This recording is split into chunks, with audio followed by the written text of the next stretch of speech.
du savoir, monde du savoir, pas seulement pour les enfants. Bonjour les enfants.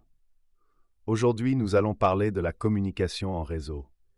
Savez-vous comment différents appareils, comme les ordinateurs ou les téléphones, peuvent communiquer entre eux via Internet? Je vais vous expliquer comment les données voyagent entre eux, ce qui les aide à communiquer et quelles règles doivent être respectées pour que tout fonctionne correctement. Près d'un grand arbre, l'abeille et le rat discutaient de la façon dont les messages sont envoyés sur Internet. L'abeille a dit que chaque message est comme une lettre mise dans une enveloppe et envoyée à une boîte aux lettres. Le rat pensait que les données coulaient simplement comme une rivière.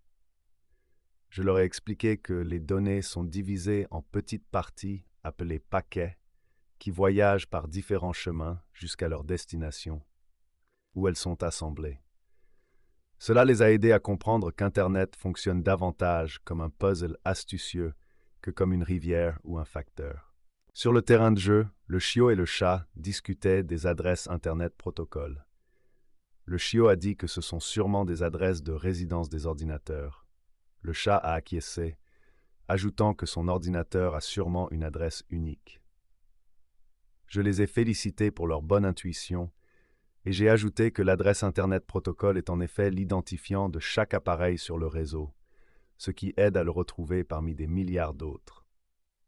J'ai également expliqué comment fonctionne le système de nom de domaine, qui est comme un annuaire téléphonique, transformant les adresses Internet protocole en noms faciles à retenir. Dans la clairière, la perruche et la grenouille s'entraînaient à comprendre comment fonctionne la communication en réseau. Je leur ai demandé ce qu'ils feraient si leur message n'atteignait pas sa destination. La perruche a remarqué qu'il serait bon d'essayer de l'envoyer à nouveau, et la grenouille a ajouté qu'il serait utile de s'assurer que l'adresse est correcte. Je les ai félicités pour leurs bonnes idées, et j'ai expliqué que ce sont les protocoles de communication qui veillent à ce que les messages atteignent leur destination, même s'ils doivent être renvoyés. En résumé, Internet fonctionne grâce à la division astucieuse des données en paquets, à un système d'adresse Internet protocole et à des protocoles spéciaux qui garantissent leur bonne livraison. Maintenant, vous savez à quel point la coopération entre les différents éléments du réseau est importante. À la prochaine aventure.